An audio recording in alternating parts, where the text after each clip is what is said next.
Greetings and welcome back. Becoming Undone is a podcast for those who dare bravely, risk mightily, and grow relentlessly. My name is Toby Brooks, and each week I bring you a high achiever who's figured out how to transform from falling apart to falling into place. And today's guest, his journey reads like a Hollywood script, except this one comes from real life. Jonathan Schwartz is joining us, a man who's walked through the fire, faced the consequences of his choices, and emerged with a mission larger than fame and fortune. Jonathan, thanks so much for joining me today. Thank you. Quite the introduction. Yeah. Well, I was familiar with your story without realizing I was familiar with the story. I remember reading about Alanis Morissette's manager and, all the things that went along with that at the time. But before we get there, one of the common things in this show we talk about is sometimes the adversity or the setback is, it's magnified because of the journey ahead of time. And so I guess I always start at the beginning. What did you want to be growing up and why as a kid? I mean, in a perfect world, I would have been a major league baseball player, but clearly I was not it's not a perfect world. And I'm certainly wasn't, I didn't have the credentials or the skill sets to do that. I'm a diehard New York Yankee fan, born and raised in upstate New York. Other than that, I knew I was destined to become a CPA. I had seven cousins in the family that are CPAs or were CPAs. And was the only subject that I was really interested in school. I wasn't a great academia student in high school, college.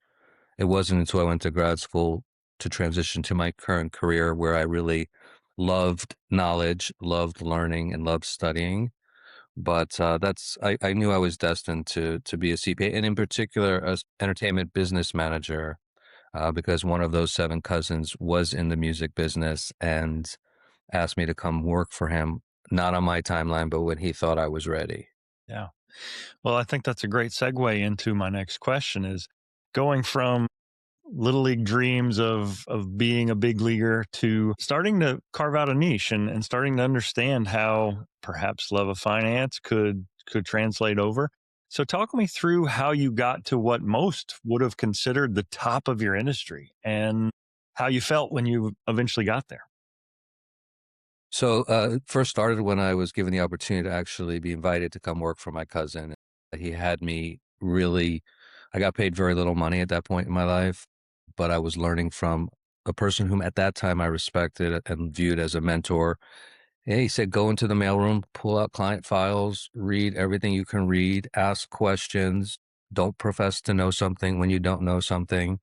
And I didn't want nepotism associated with me. So I was the first one in, the last one to leave. And I read those files from page one to the last page. And I just was a sponge. And that's what I needed to be because, I worked for in the financial district, of San Francisco for about 3.5+ years, honing my analytical skills.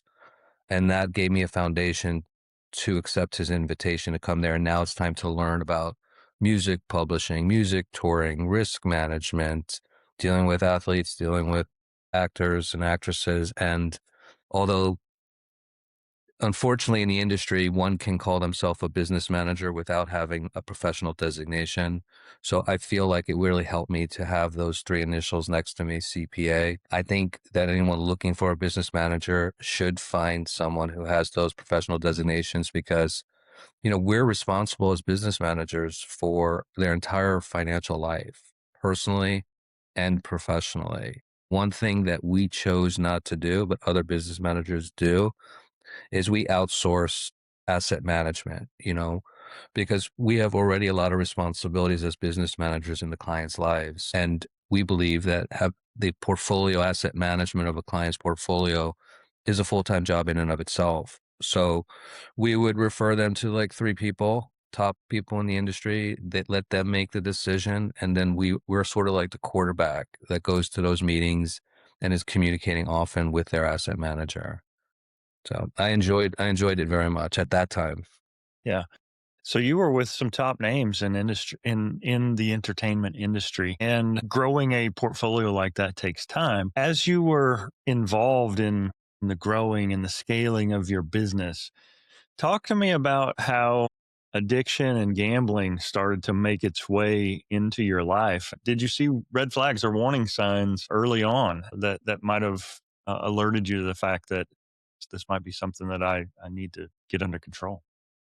Yeah, well, I didn't start out with A-level clients, so it took me a few years after I left my cousin's firm and joined another firm to really build a beautiful practice with great clients. And I think what helped me was I got a break with a band called Linkin Park. They were looking for business management in 2000 before Hybrid Theory, their first album, was released, and they were interviewing half a dozen plus business managers. And at the time, I wasn't a partner of the firm, but one of the partners who, may he rest in peace, Mike Oppenheim, who was my favorite partner and one who absolutely was my mentor and I loved dearly, passed away a couple of years ago. But he invited me into the meeting, and the band liked the fact that they had this older guy, more seasoned than I was at that time, and a younger guy without the gray hair that I have now. That was a nice combination. And so they retained our firm, and I became the lead partner. And ultimately, their expectations helped me become a better business manager because I wanted to exceed their expectations. They were very business-like individually and collectively. I thought when I was getting into the entertainment space, I was going to be involved in the sex, drugs, and rock and roll era. But I think Linkin Park and those that followed Linkin Park showed their peers that it's not about sex, drugs, and rock and roll. It's about treating your music, your creativity, and whatever else you do professionally as a business. And so that's what I learned a lot from Linkin Park. And once the outer world saw the success that Linkin Park was having, even those within the entertainment space, lawyers, agents, and managers, they started calling me and asking if I could take on another client and another client. And so that was my lucky break.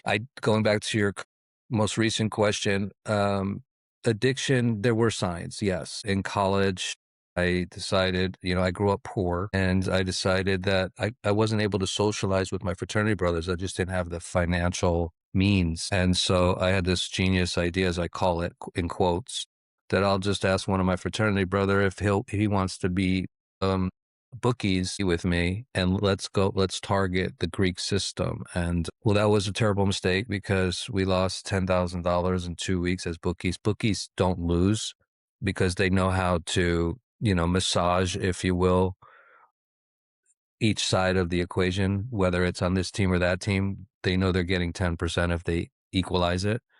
We didn't think that way. We were naive and we just went full throttle. And unfortunately, that was the first entree for me into gambling. My half of that $10,000, $5,000, I could not afford to pay. So I abandoned my fraternity brother who was left to pay my share as well as his. And that was a sign of a poor behavioral pattern that I also adopted. All of which, of course, I'm not proud of, but that's just the reality of my story. And so after that, I moved to San Francisco and finished school up in San Francisco State. At that point, I was at a school called SUNY Albany, State University of New York at Albany, who had a great accounting program. And then there was one other time. So when I started working for my cousin, his partner asked if I wanted to place a bet, and I said, sure. I lost $3,000. And again, that's a lot of money for me, both 5,000 and 3,000. I'm still a young adult trying to build my own professional career. And he was kind enough to pay for it because he knew I didn't have it. And so those two were major signals that maybe, I could become a compulsive gambler. And few years later, many years later, in 2010, I was coaching my kids' youth sports teams. And the assistant coach said, hey, do you want to gamble on sports? I said, sure. And they were small incremental bets, but by the end of that gambling week, it became a large sum of money. And I came up with another genius idea of let me borrow money from Alanis and I'll just pay her back next week. Borrowing in translation means stealing and embezzling, because unfortunately, the mindset of a compulsive gambler at this time, I became a compulsive gambler, is one of grandiosity, right? Not living in reality, believing that I can win that money back next in one day, one bet, and then Lannis won't know. And then I don't even have to go and target a few other of my many clients. And unfortunately, that led to a progressive illness, and that led to me gambling every day for 6 years on sports, taking a lot of money from a handful of clients whom obviously I hurt very much. They all were paid back, but it doesn't mean that what I did wrong is right. So I'm glad that they got paid back. And I'm glad that I have the opportunity today to make amends to some of them. Yeah, and that's got to be certainly humbling and a a a big load to carry. But at the same time, there's also, like you said, there's this notion that I'm not really stealing it. I'm gonna earn it back and put it right back, and that's part of the pathology of compulsive addictions. And I had a previous guest, Dave Holmes, former MTV VJ, and he mentioned just how impactful it was for him to be at Times Square at the height of MTV's popularity, and how he was a VJ and they were there to see Britney Spears and Justin Timberlake and all those people. But because he was there, because he was in that space, it became something that he craved as well. And he found himself not just wanting to be around the spotlight, but be in the spotlight. And so for you, you're at a very high level in your space. Very few people in the world get to interact with the celebrities that you're interacting with. Did you find yourself drawn to, you said Lincoln Park wasn't about sex, drugs, and rock and roll, but at some point, did that enter the equation? Did you feel like you were also, if not a celebrity, celebrity adjacent? It's a great question. And so, frankly, talent, we're not the talent. Business managers are not the talent. Lawyers are not the talent. Agents are not the talent, and I never thought I was the talent. I was really good prior to my active addiction at staying in my scope of responsibilities and helping them as best as I could. I was not enamored. I never have been enamored by celebrities.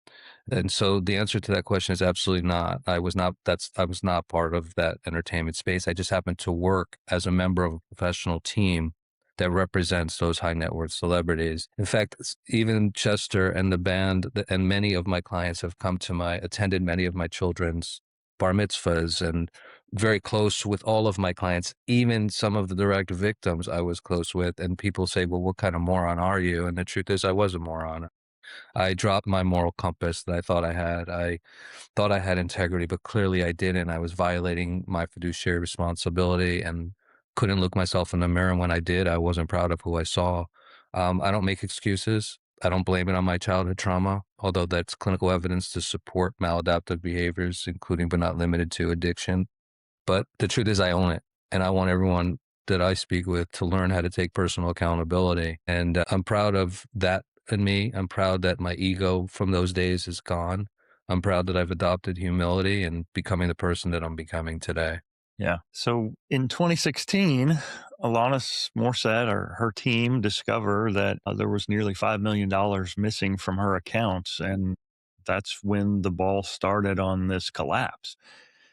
Looking back to that moment, the day before that happened, what was life like for you and the existence that you were leading the day before the bottom fell out? I mean, when I was in my active addiction every day for 6 years, I couldn't sleep. I don't like using curse words, but I was in absolute hell. I didn't want to live. It became suicidal ideation. Um, I defaulted to starting to use cocaine, and I was probably doing that subconsciously because I have heart condition to kill myself. Frankly, I'm glad I didn't. I have 3 beautiful adult sons that I'm still trying to earn back trust of at least one and a half of them, if you will. And these are all because of my poor choices. But it was awful because I was putting up, as they say in the AA book, I was living a double life, putting up a facade to the outer world that I was Superman. But deep down inside, I was completely insecure and low self-esteem, presented myself very differently, but I knew that I didn't know how to connect with my emotions. I didn't know how to connect body to mind somatically. And I was afraid every day that I was going to get caught. I didn't have the courage to ask for help. I wish I did have the courage to ask for help back then. Things would have been very different. The impact would have been mild, not severe. But I don't live in my past, but I don't forget my past. And it was tough. It was really hard, but I'm not seeking empathy from others. I got everything that I deserved. My 6 year sentence in federal prison, I deserved. I learned a lot in prison. I did a lot of self-reflection. Often people ask me, Jonathan, if you were given a magic pill to make all of your addictions go away, would you have taken it? The answer to that question is absolutely not. Because if I took a pill and the next morning I knew I was sober and abstinent from gambling and drugs and poor choices, I wouldn't want that because I didn't take a pill. I took time to reflect on myself. I took time to look at all of my poor choices and to look at all the people that I hurt, my former partners, my employees, the community that I lived in, my beautiful 3 children, my beautiful ex-wife now, my mom, my stepfather, my brother. I hurt everyone in my world, and including myself. But I needed to go to prison. I needed time to remove some of my defects of character, if you will, and start to learn who I really want to become as my authentic self. And that opportunity really helped shape me as to who I am today. Yeah. I think there's no doubt that it is a heavy load to bear to realize the people that we've hurt along the way. And you mentioned it yourself that in some ways the getting caught was perhaps the release that you were looking for. And so do you feel like that being caught or this discovery from Alanis and her team was really a critical positive turning point in your life, even though by external standards, like this guy's world's falling down around him? Yeah, thankfully, it was the trigger to open up all the books of every client and identify those that I took from. And if not getting caught, I probably would have followed through with my suicidal ideation. Getting caught, I wish it would have happened sooner, but more importantly, I wish as I said earlier, I would have had the courage after the first week of ever betting with a client's money to ask for help. My partners likely at that point would have supported me. Perhaps I would have been required to go into a treatment center, which I would have embraced. But again, I wasn't emotionally regulated. I wasn't emotionally mature. I was in a dark place. And again, no excuse, but that's just how my mindset was. And I'm glad I got caught. In fact, when we knew that she switched business managers, when we received the call in fourth quarter 2015, the bookkeeper said, what do you want me to do with all the files? I said, you know what? Don't do anything. Just give it to him. That was my way of saying I'm going to get caught and I want to get caught, because I could have changed the general ledger instead of from cash withdrawals to some other line items on the balance sheet or the income and expense financials, but I didn't. I wanted to get caught. And so I did. Yeah, I never had the chance to make amends to Alanis. And the only reason why I talk about Alanis and you mentioned Alanis is because she's the only of the 5 victims, she's the only one that came out publicly. And so I feel comfortable expressing that. I'm not violating any confidentiality there, if you will. The others have asked in the courtroom to have their names sealed so they're identified by letters or numbers. And I won't reveal those names because I want to honor that. In fact, all of my clients were great people. None of them deserve this. And even the indirect clients, the clients whom I didn't take from but were on my client roster, they were embarrassed by my behavior. So nobody deserved this. And they were incredible people and I just hurt them very much. Yeah. I respect that. I know that going through the process of trial and going to prison, being incarcerated, you emerged as a different person by all external accounts. And I've seen some interviews that you've done. Talk me through the in between time, though. You don't just magically go from being caught stealing almost $5 million to being remorseful and wanting to make amends. What was that healing process and that restoration and recovery like for you? And what did you lean on or learn from during that time that really helped? So when I got caught, I was put on 14 months of pre-sentencing, which means I was restricted to movement within a certain geographical parameter. And what I did was I did 2 things. One is I said, let me go into an outpatient program. It was called Bet Teshuva. They specialize in gambling and substance use here in California. But I didn't go there, honestly, for the right reasons. I went there because they had an alternative sentencing department, and I was hoping that would help. They would help me within that department to mitigate my sentence. So I certainly didn't go for the right reasons, number one. Number two, I decided to work with a sponsor, one of the most well-respected men in the AA community. And alcohol wasn't my thing, but with my mindset, even today, I'll be 10 years sober on May 9th of this year.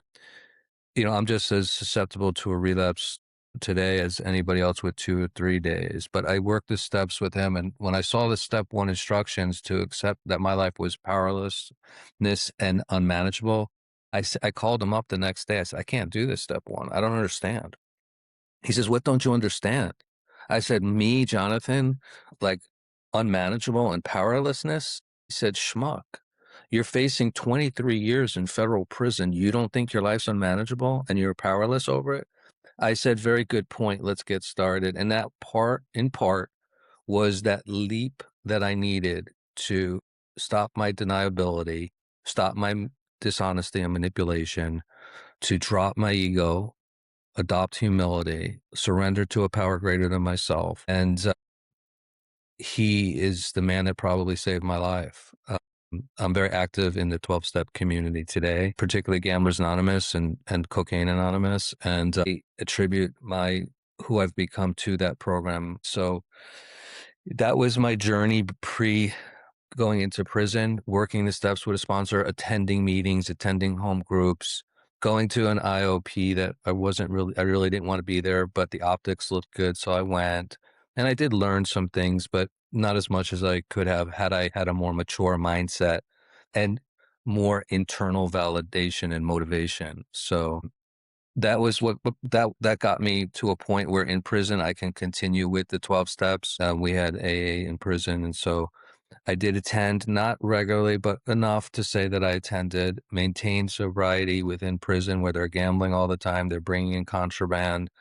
I never received a disciplinary fraction, anything. I was a nerd. I became a nerd in prison. I became risk adverse in prison. And I taught a victim impact program in prison to help inmates understand that their poor choices had victims and to own it, as I said earlier in your podcast today. And that was really rewarding. And I taught accounting. And so I started being of service while incarcerated. When I came out of prison, I needed more humility and I couldn't get a job. I'm a felon. So I worked at Dunkin' Donuts. After 2 months, I got fired from there, not cleaning the floors. And ultimately, my higher power sent me a signal and he said, "You need to go to addiction studies school, get your KDAC. And then I want you to go to grad school and become a marriage and family therapist with an emphasis in addiction and trauma so that people don't make the same mistakes that I made." And so I'm proud that that was my journey and has been my journey. And I'm proud of being that therapist today that can talk to people like my brothers and sisters in the program and help them as best as I can. Yeah. Well, that's honestly, that's a common thread that I hear, whether folks dealing with addiction or those that work in the therapy space, is oftentimes either they got support and they want to be that for someone else, or in some cases they lacked support and they want to be that for someone that doesn't have it. And so I applaud you for turning, what was obviously a crushing moment, and by all accounts, it was something that you wouldn't have necessarily chosen, but it's ended for good. What do you think are the biggest lessons you've taken from this journey, and how do you hope to inspire other folks today? One is to not judge a book by its cover, to get to know an individual, not by what they look like perhaps on the outside, but to spend time and get to know someone. I found that when I was interested to learn in prison about most inmates, and they took the time to share their story, regardless of socioeconomic status, religion, race, or otherwise, at the core, they loved their family that they hurt as well. And so for me, one of them was to not judge other people.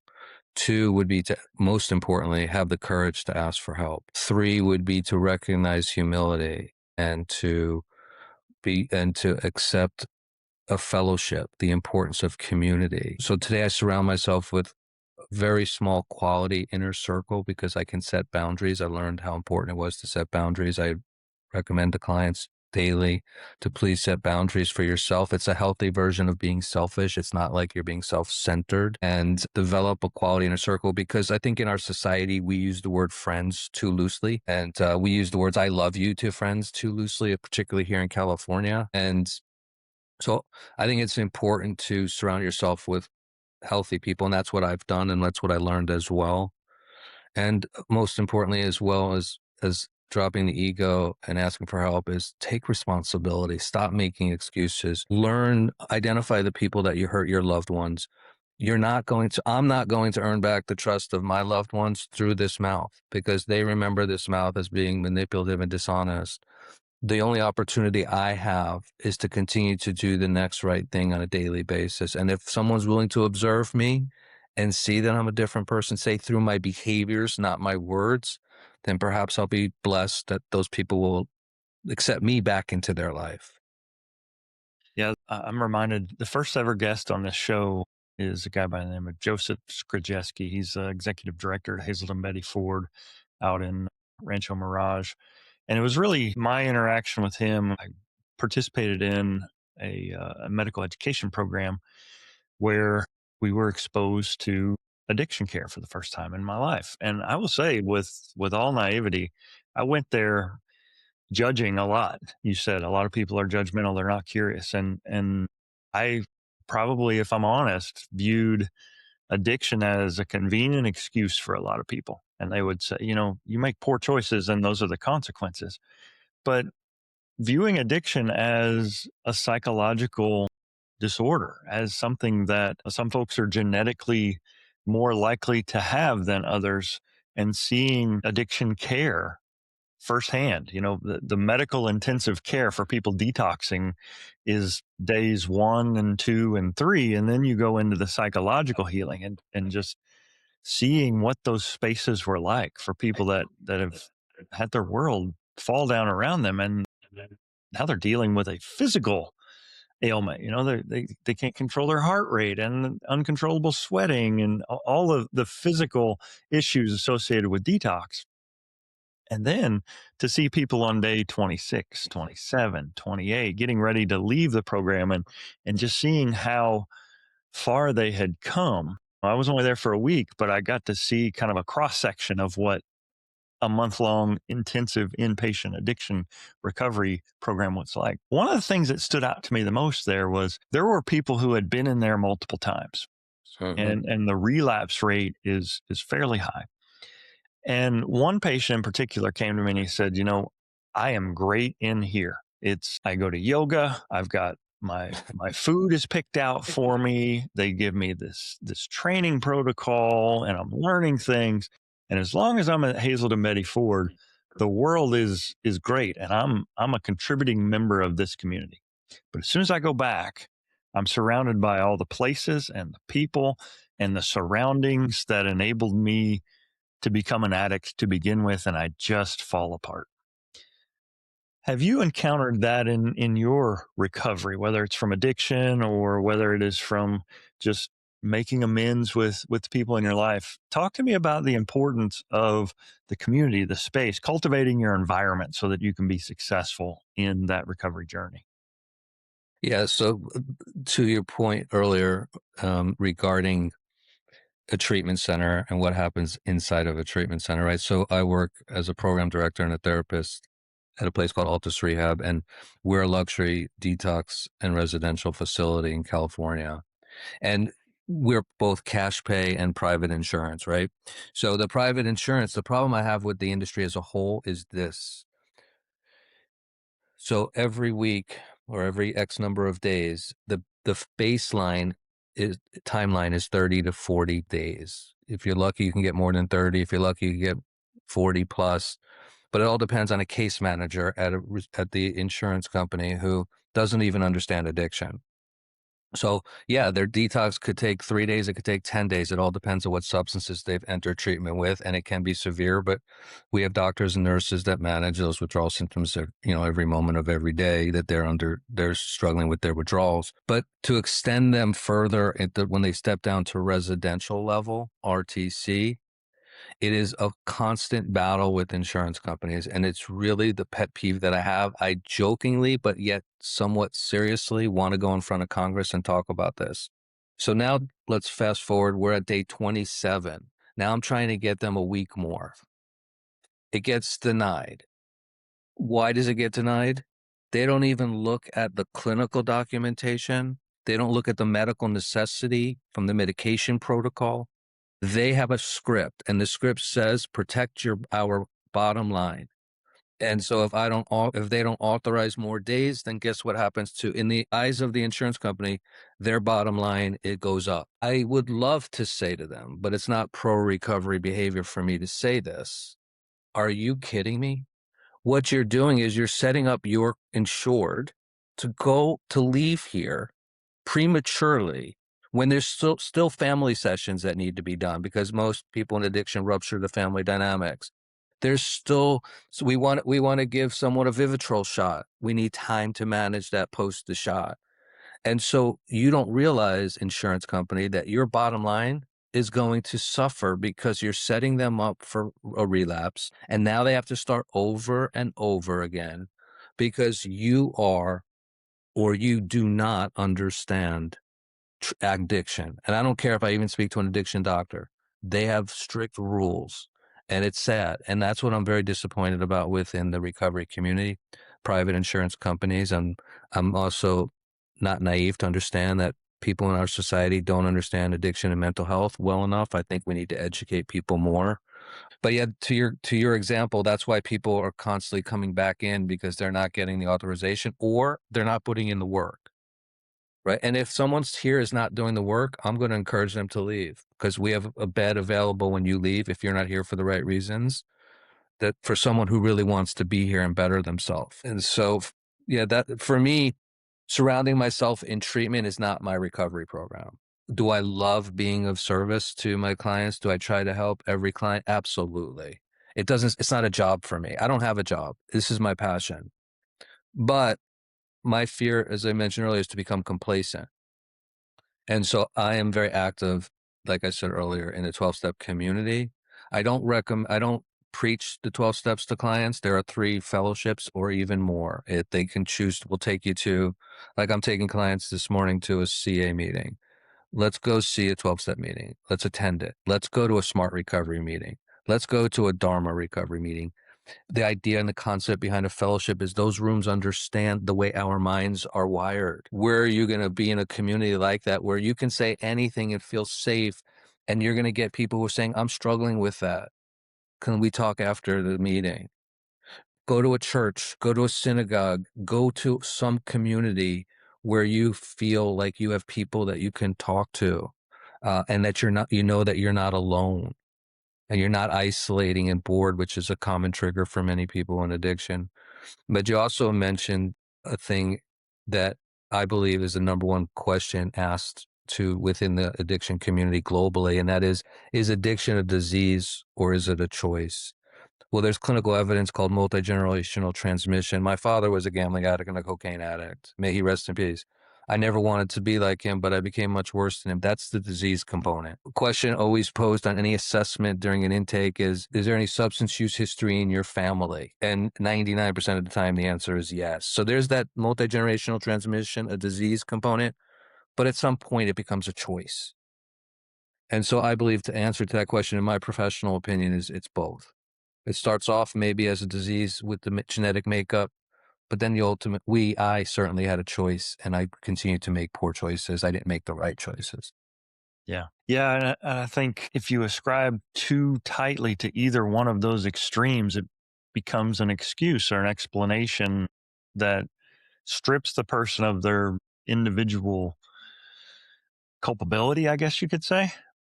But it also, if you're too far in it's just a choice and you're just making poor decisions, you're not recognizing that some people are genetically pre-programmed to struggle with this more than others, and there's a lot of privilege kind of baked into that. So I think your point is well taken. That you may have a predisposition, but you also have an active role. Want to be respectful of your time, wind it down here a little bit. I've heard it said that when words aren't enough, you sing, and music oftentimes expresses emotions in a way that few other things can. A question I ask of all my guests is, if we were to watch a montage of your life, what song would you pick to play in the background and why? Good question. I would probably pick a song that Chester Bennington from Linkin Park wrote called Lost. And it was released maybe within a year ago or so. And it just talks about how lost I was, how much I was putting up this facade. And, may Chester rest in peace. That man just went through a lot and unfortunately killed himself when I was in prison. And I miss him, think about him dearly. But yeah, the song "Lost" that he performed with Linkin Park is a song that is near and dear to me. because that was my life too. I was lost. Yeah, and hopefully through all this, you've managed to find purpose and clarity. And I love how you said that. You don't have a job, you have a purpose. You have a purpose. Like, I don't wake up every morning and go, oh my God, like most people do. Like, oh my God, I got to wake up to go to work, woo me, victim. I wake up, I'm the first one in here. I love seeing clients wake up and asking them how their night was. Do you want to talk about anything before we do a formal session or do group therapy? This is not a job. Like I said earlier, I make very little money. I happen to work for an incredible woman who's a great boss, who's given me an opportunity as a felon to start here years ago as a case manager and ultimately become a program director and therapist because I'm indebted to her. I'm indebted to the people that I work with that have helped shape me as well, the people in my sober network. But this isn't a job, it's my passion. I know this is what my higher power wanted me to do, and he guided me here. And I am I emotionally exhausted and drained at night doing sessions? Of course, that's part of being a therapist. And I realize I can't help everyone. You know, therapists must realize that maybe you're not a good fit for someone. But the beautiful part about being a therapist in this environment is I'm not just spewing the academia portion that therapists learn from books, but my life experience with addiction and trauma almost immediately establishes a therapeutic alliance and rapport with the clients and trust. And that's special to me. I'm in the right place. I'm with people much like me. And it's nice to know that I'm playing a role in helping them re-enter their lives, working with their families and feeling better about their relationships versus when they first came here to when they leave. And that's the best joy and the most rewarding thing I've ever done in my life. Yeah. You may have answered this one, but I always kind of wrap with this one at the very end. The title of this show is Becoming Undone, how we go from feeling like we're coming apart at the seams to realizing we've got a purpose yet unfulfilled. And for you, you've pivoted into this therapy space. But I'm wondering, what for Jonathan Schwartz is left unfinished? What's left to be done? Still earning back the trust of one of my children. Very important to me. Still helping my mom get through her stage 4 lung cancer and seeing her survive a lot longer each day. Professionally, coming out with my book that I believe will really help people, followed by, God willing, a Netflix series or a big screen feature film. And then I want to tour like a Jordan Belfort and a Tony Robbins. And I want to give the same messages I've given you and your listeners today. Have the courage to be vulnerable. Do not judge. Take personal accountability. Learn who you are. Become your authentic self. Connect with your emotions. And just do the right thing. So that's my hope for things that I still haven't done, but those are my passion projects. Great. How can listeners connect and follow along with the work that you're doing? Thank you for asking. They can follow me on my professional Instagram, which is at the real Jonathan Schwartz, JONATHAN Schwartz, SCHWARTZ. Small following, growing it organically. And I would love, and if they have any questions once they join or they, subscribe, not subscribe, once they just log into my Instagram, I'm not a technology person, and they want to direct message me if they need help, I'm happy to help. The last little bit, I always stitch this in. If you could just introduce yourself. My name is Jonathan Schwartz, and I am Undone. My name is Jonathan Schwartz, and I am Undone. Thank you so much. I will stop